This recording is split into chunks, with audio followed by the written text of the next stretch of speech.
magiging tarakli.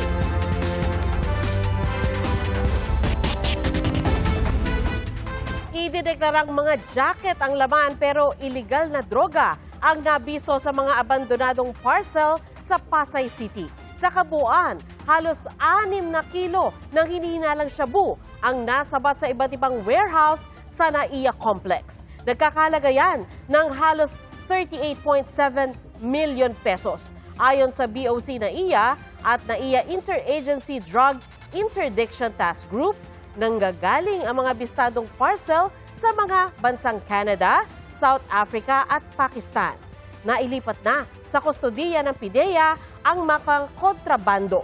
Mula Enero, aabot na sa halos 1 bilyong pisong halaga ng mga droga ang nakumpiska ng BOC NAIA.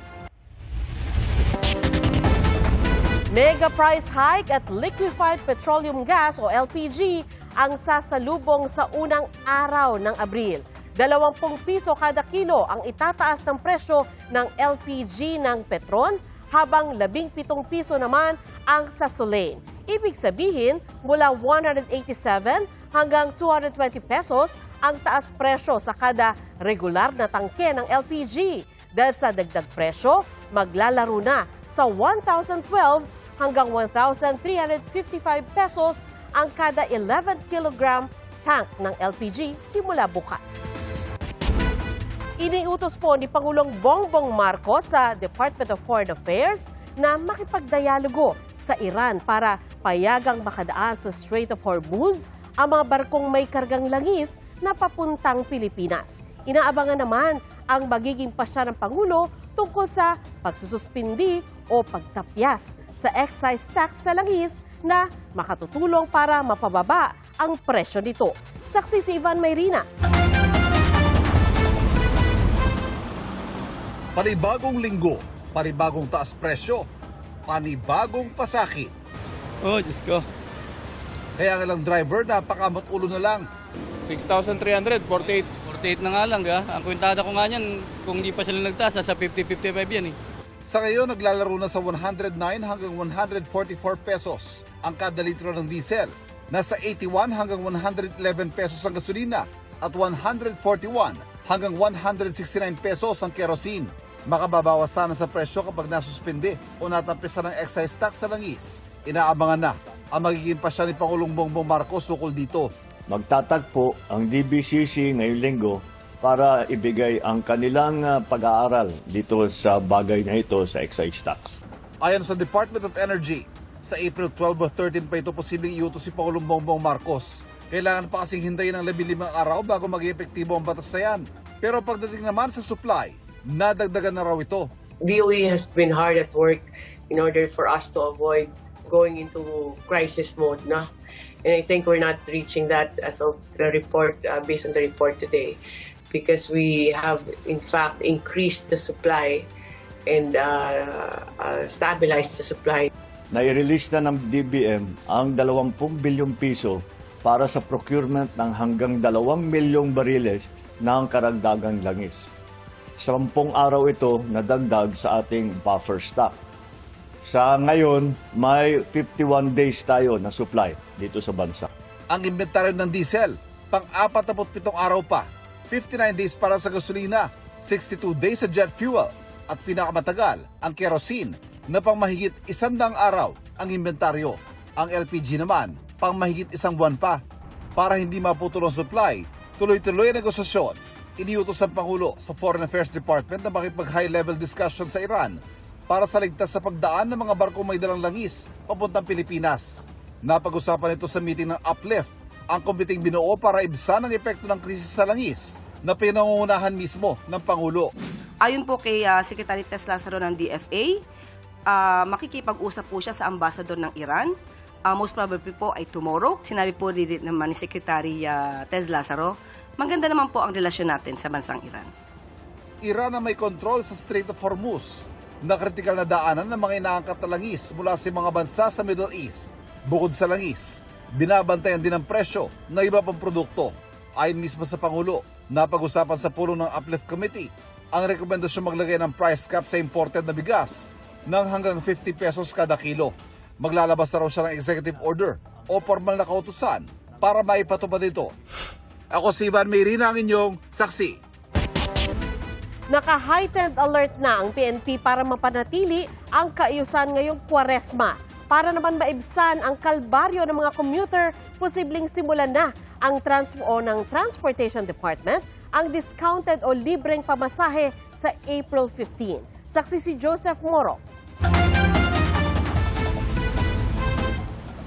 Sa mga umaaray na sa parusang dulot ng krisis sa gitnang silangan, lalo na sa epekto nito sa pamasahe, may konting ginhawang aabangan sa susunod na linggo. Discounted na pamasahe o libreng sakay. May 1 bilyong pisong pondo ang Department of Transportation o DOTR para sa service contracting o pangontrata sa mga pampublikong sasakyan na hinihintay na i-release na lamang ng Department of Budget and Management. Kung marirelease daw ito agad, pwede nang simulan ng discounted o libreng pamasahe sa April 15. Kumbaga subsidize ang pamasahe ng ating mga commuters. Yun po yung libreng sakay. Ang end goal is always na ang makinabang yung mas nakakarami. Sa ngayon, penitensya muna ang mga luluwas pa probinsya sa Holy Week dahil tumaas na ang pamasahe ng ilang kumpanya ng bus tulad ng biyaheng pabaler sa Aurora pati na pa Baguio. Yan ay kahit wala pang inaaprubahang taas pasahe ang LTFRB. Kinonsider po actually na wag na lang umuwi dahil minsan lang din ang bakasyon at naka-homesick din. Ano na, 1,030. Dati, 900 plus lang. ano tingin sa ganun? Siyempre nakakalungkot na. Na-consider mo ba na wag na munang umuwi? O paano? Hindi pwede kasi siyempre pag family matter talagang kailangan gagawin mo ng paraan. Dahil nga sa pagmahal ng pamasahe, halos lahat ng paraan ng transportasyon tinitingnan na baka mas maraming team bahay ngayong taon kesa team bakasyon. Sa North Luzon Expressway, napansin na hindi tulad ng isang taon, walang masyadong bumiyahe nitong weekend pa norte bago ang Semana Santa. Itong nagdaang weekend, wala po tayong monitor na ganung pagdagsa. So, Miyerkules po, bukas ng noon time, tuloy-tuloy po hanggang gabi po yun, maaaring tumaas po yung volume po natin. Maging yung Thursday po ng madaling araw pa lang po hanggang hapon. Magkakaroon pa rin po siguro ng volume mas konti kaysa yung mga nakaraang taon. Sa mga patimog na bahagi naman ng Metro Manila, inaasahan na rin ng SMC Tollways na bababa ang bilang ng mga biyahero ng 10 hanggang 15%. Sa mga magbabarko, ayon sa DOTR, may nagpasabi daw na magbabawas ng bilang ng kanilang mga barko pero handa raw ang DOTR para rito. I ask Coast Guard na i-deploy nyo yung ating mga barko sa tingin natin na usually nagkakaroon ng ganitong problema para makapagbigay tayo ng libreng sakay. Siniguro naman ng Department of Public Works and Highways o DPWH na mas maginhawa magiging biyahe ng mga dadaan sa Maharlika Highway. May mga bahaging nakumpuni na tulad ng bahaging ito sa Gumaca, Quezon. Ipinatigil na muna ni DPWH Secretary Vince Dizon ang pagkukumpuni at itutuloy na lamang ulit sa April 6. Ang importante is, itong Holy Week, walang magwa one way. No? Kasi yun ang nagpapabagal talaga ng traffic. Ayon sa Department of Transportation, naabot sa 6 na milyon na mga pasahero ang inaasahang babiyahe ngayong Semana Santa. Kaya nga naka-heightened alert na ang Philippine National Police o PNP. Magpapakalat ng lampas 90,000 ng mga pulis para tumulong sa pag-aalis ng mga harang din sa daan at sumaway sa mga pasaway. Nagiinuman yan hanggang alas 10, alas 11. Sabihin nila, swimming muna tayo. Last year, parang umabot tayo ng 8 ang nalunod dahil dyan sa nagiinuman. So, i-deploy rin namin ng PNP at Coast Guard sa mga dalampasigan natin. Hindi naman nahuliin. Sa mga team bahay sa Metro Manila, walang mga tren tulad ng LRT at MRT pero 24 oras naman daw ang operasyon ng EDSA Bus Carousel. Ang mga empleyado ng gobyerno, half-day lamang ang trabaho bukas, Miyerkules Santo. Sa inilabas na Memorandum Circular 116 na nilagdaan ni Acting Executive Secretary Ralph Recto, mula alas 8 ng umaga hanggang alas 12 ng tanghali ang pasok. Work from home din ang trabaho maliban sa mga ahensyang nagbibigay ng essential services o mahalagang serbisyo. Ang naturang work arrangement ay para mabigyan ng sapat na panahon ng mga kawani na makabiyahe at magunita ng lubusan ng Semana Santa. Depende naman sa mga pribadong kumpanya kung ipatutupad ang parehong setup o magsususpinde ng pasok. Ako si Joseph Morong, ang inyong saksi. Pinayagan ng Maritime Industry Authority o Marina ang hanggang 30% taas pasahe ng mga shipping company. Tuloy ang pagdating ng mga pasahero sa Batangas Port, pero di pa rin daw ito sindami nung nakaraang taon. Saksi si Bam Alegre. Wala sa budget ng estudyanteng si Micaela Tubera ang taas pasahe sa barko. Kahit may student discount, ang dating 458 niyang pamasahe, 520 na. Pero tapos na ang klase niya ngayong Holy Week at nais niya makauwi sa kanila sa Abra de Ilog sa Occidental Mindoro. Opo, malaki-laki rin po yung itinaas. Lalo na po at estudyante po. Nanibago naman si Jackie Lumanalon dahil hindi na niya kailangan pumila ng matagal para makakuha ng booking. Test run pa rin ng oras sa online registration assistance system sa Batangas Port, kaya sinubukan niya ito. Pipila man siya, magbabayad na lang siya ng ticket. Ang booking, tiyak na. Pero hindi natutuwa rito ang pasahero na si Jonah Lastimosa na biyaheng Puerto Galera. Iba kasi ang nakasanayan niya. Dati, pagpasok pa lang, diretso ka na doon, habol ka. Pagka halimbawa, ang biyahe mong habulin, 9:45. Dahil ganito pa yung oras, abot ka pa. Ngayon, hindi na makakaabot kasi may ganyan pa.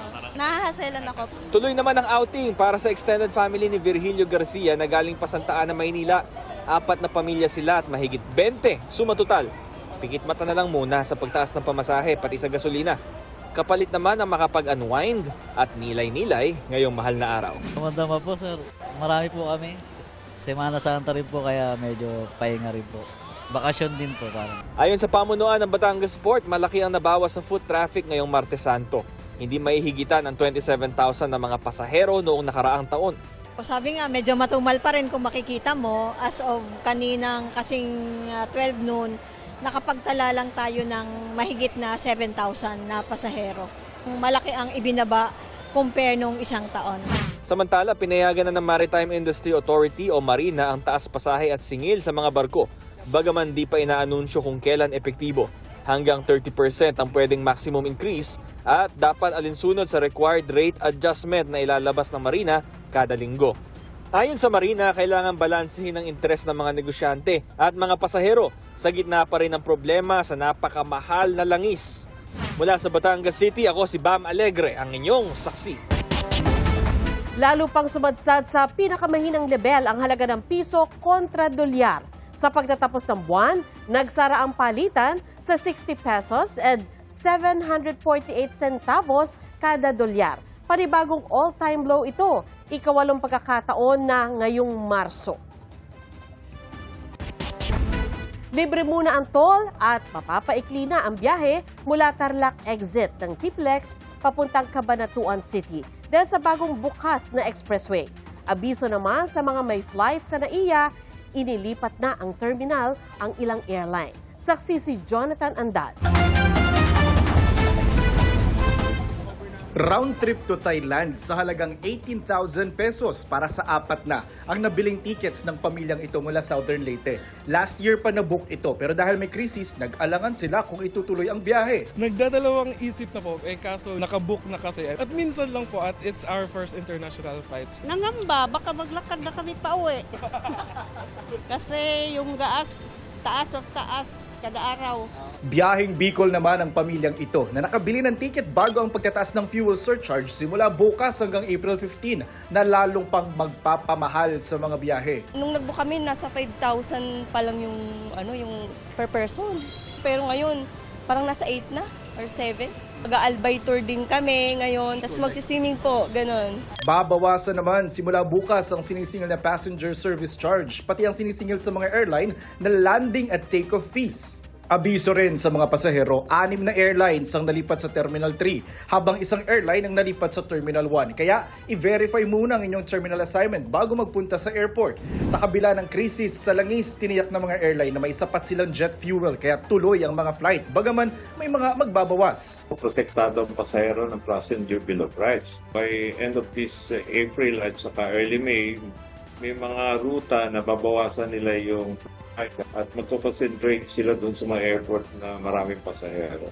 1.3 million na mga pasahero ang inaasahang bibiyahe ngayong whole week sa NAIA. Sa mga airport naman sa probinsya, aabot ng mahigit kalahating milyon na mga pasahero ngayong Semana Santa, bagyang mas mataas kumpara sa 2025 Holy Week. Sa mga magla-land travel naman, binuksan na rin kanina ang huling 4 na kilometrong bahagi ng Central Luzon Link Expressway o CLLEX.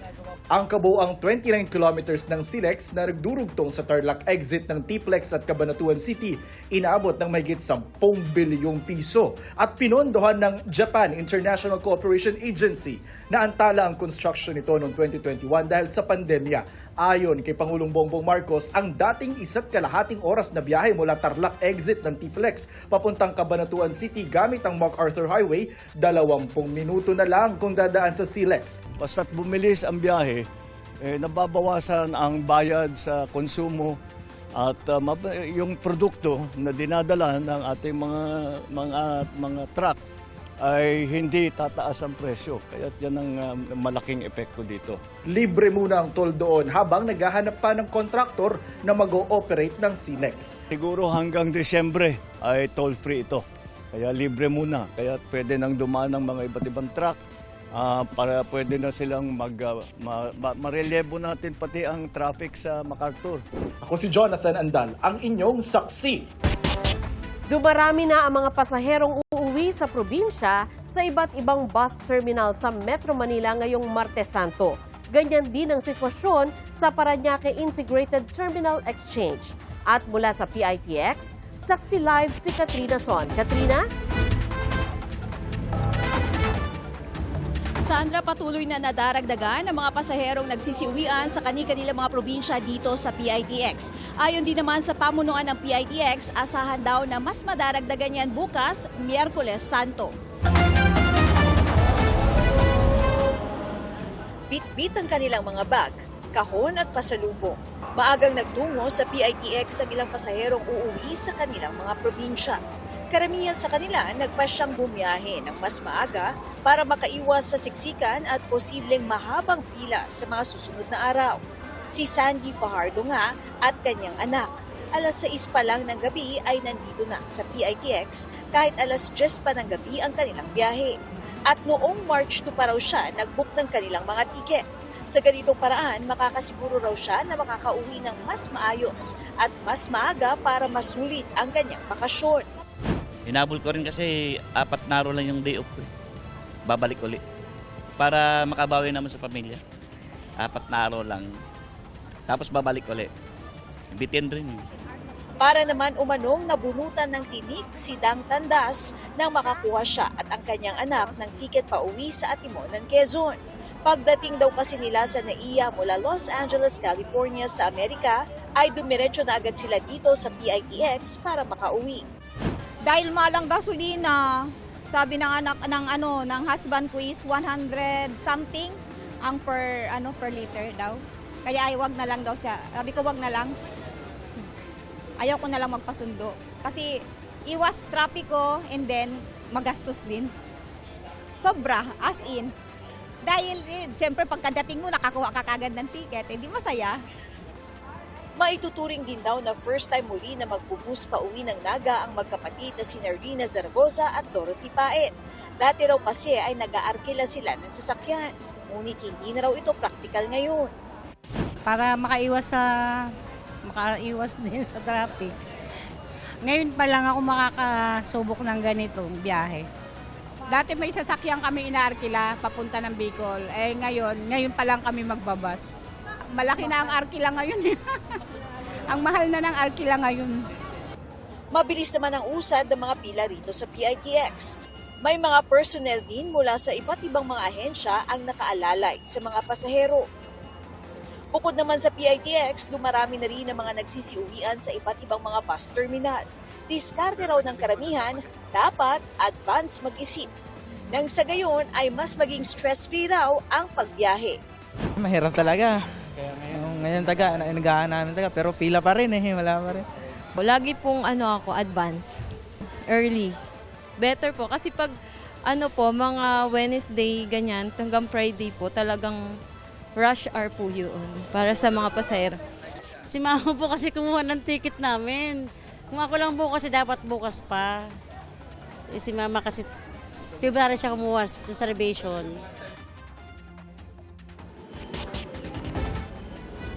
Sandra, as of 9 p.m. ay umabot na sa mahigit 176,000 na mga pasahero na nagpunta rito sa PITX. Paalala rin, Sandra, sa mga babiyahe na mas makakabuti kung mas maagang magpupunta sa mga terminal para iwas sa anumang aberya. At live mula rito sa PITX, ako si Katrina Son, ang inyong saksi.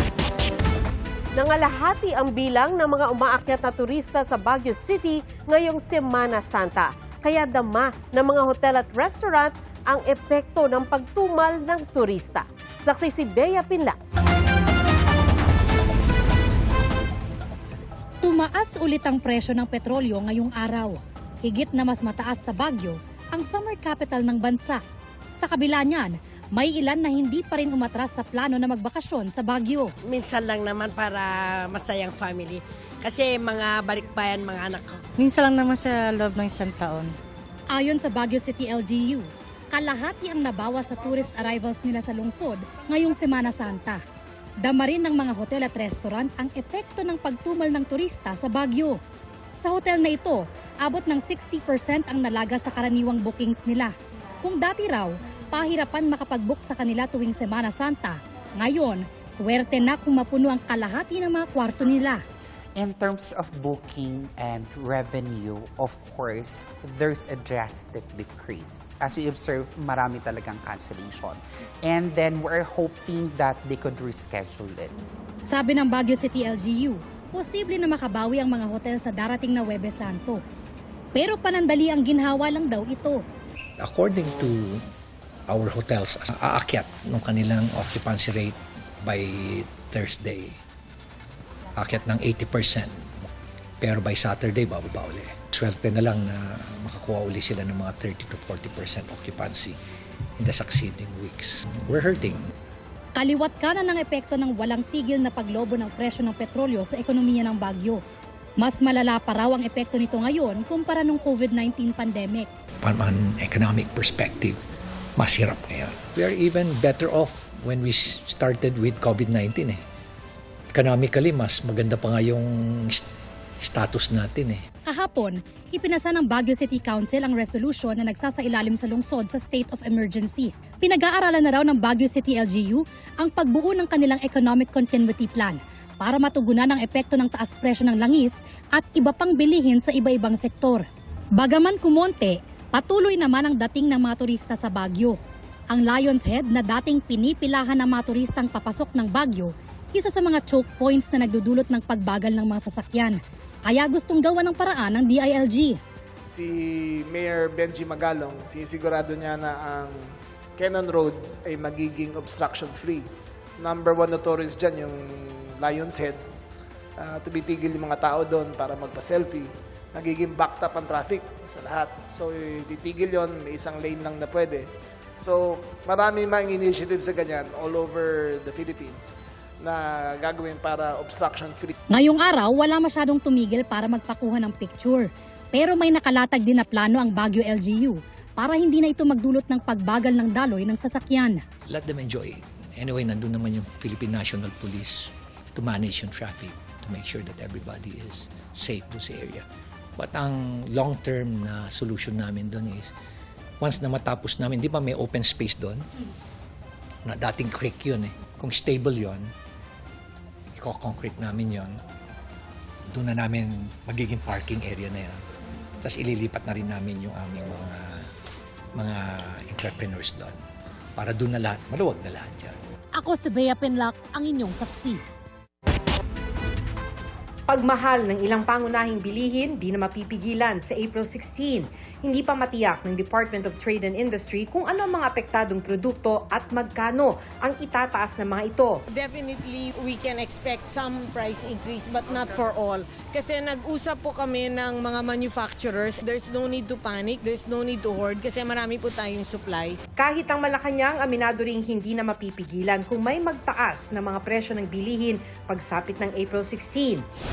Operasyon ng Independent Commission for Infrastructure o ICI nagtapos na ngayong araw. 6 na buwan din ang ginugol ng komisyon para imbestigahan ang mga maanumalyang flood control projects. At ayon sa chairman nitong si retired Justice Andres Reyes Jr., tiwala siyang may pagpapatuloy ng Office of the Ombudsman ang kanilang nasimulan. Itinurn over na rin nila sa Ombudsman ang mga dokumento. Pinag-aaralan na rin ng Department of Justice ang mga isinumiteng dokumento sa kanila ng ICI. Ako si Maki Pulido, ang inyong saksi.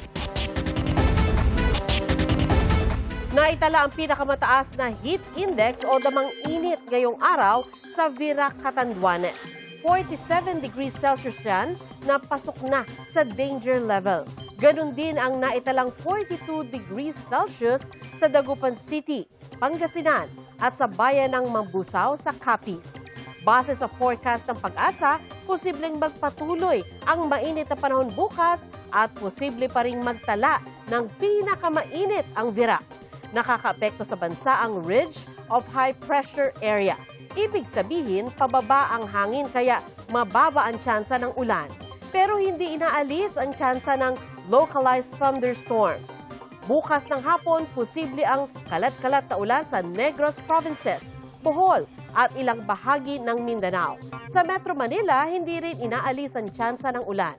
Inaasahan namang magiging maaliwalas ang kalagitnaan ng Huwebes at Biyernes Santo. Pero posibleng magpaulan ang localized thunderstorm sa hapon o gabi sa ilang bahagi ng bansa, partikular sa ilang bahagi ng Visayas, sa malaking bahagi ng Mindanao. Espesyal po para sa mga bata ang prosesyon tuwing Lunes Santo sa Paete, Laguna. Pero ang pag-aalaga ng mga imahen, di lang tradisyon tuwing Semana Santa, kundi bahagi raw ng pang-araw-araw na buhay nila at pananampalataya. Ating saksihan.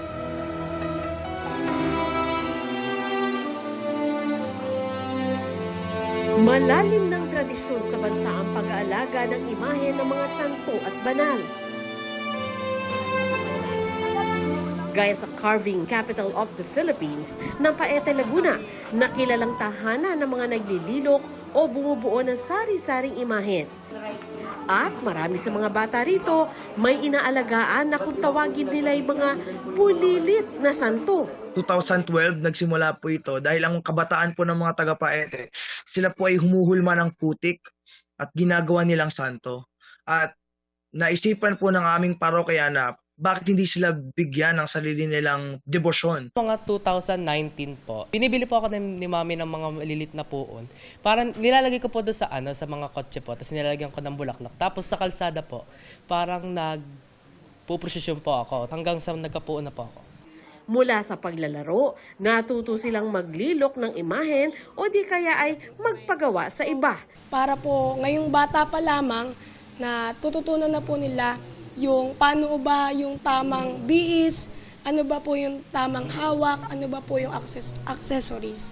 Pagdating po ng araw, sa malaking imahe naman po, doon na po nila ma-apply yung pinag-aralan nila ng bata. Pero higit pa sa anyo, itinuturo ang naging buhay at katangian ng mga santo. Si Santa Veronica po kasi ay isang babaeng mahabagin. Kasi po tuwing nakakakita po siya ng mga pinahihirapan, o pag nadaan po sa kanyang tahanan na may pinahihirapan, kanya po itong nilalapitan at pinupunasan niya po. Katunayan, may sariling prosesyon taon-taon ng mga bata, bit-bit ang mga bulilit na imahen ng mga banal at ni Jesucristo. Sila po yung highlight ng aming Lunes Santo. Tinatawag po namin itong debosyon o panata ng mga kabataan.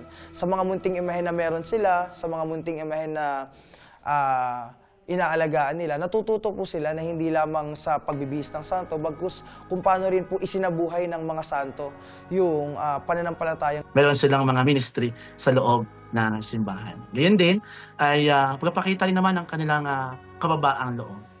Itinuturuan din ng mga kabataan na patuloy na magpakumbaba. No? At kung kanya-kanya ng alagaan ng mga imahe, dapat alagaan din nila ang kanilang spiritual na buhay.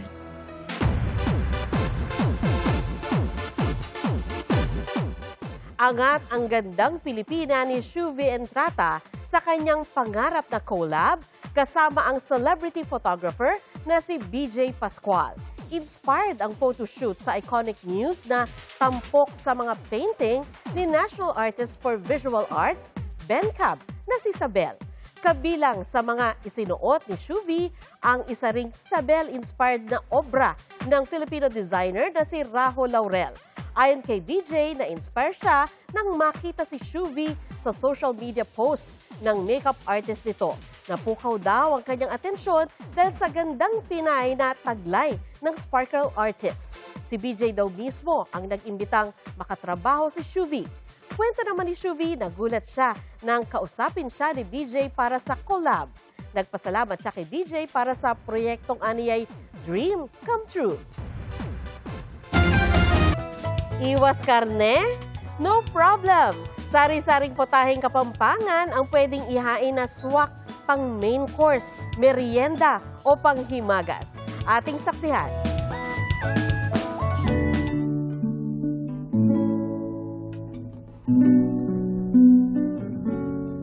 Pag-iwas sa pagkain ng karne ang isang paraan ng pag-aayuno o fasting ng mga Katoliko tuwing Semana Santa.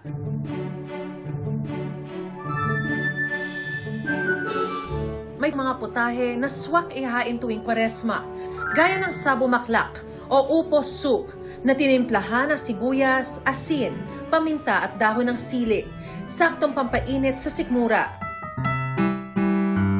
May pampalamig din ang ginilo, hango sa ingredients ng ginata o gata at yelo o yelo, na may gulaman, pandan, tubig at asukal. Kapartner niyan tuwing Biyernes Santo ang kakaning patulbad, na gawa sa malagkit, gata, at may latik o caramelized na niyog sa ibabaw. Sa kasaysayan ng mga Sasmuanenyo, ang kombo na ginilo at patulbad ang inihahandang pagkain bilang pambawi ng lakas ng mga magdarame o nagpepenitensya tuwing Biyernes Santo. Mapapawaw din sa lugaw na hipon ang sahog, ang lelot paro ng Sasmuan. Mahigit isang siglo namang pambato ng mga taga-Candaba ang babotong asan o steamed na isda gaya ng bangus o imelda na may sarsang gawa sa dahon ng alagaw.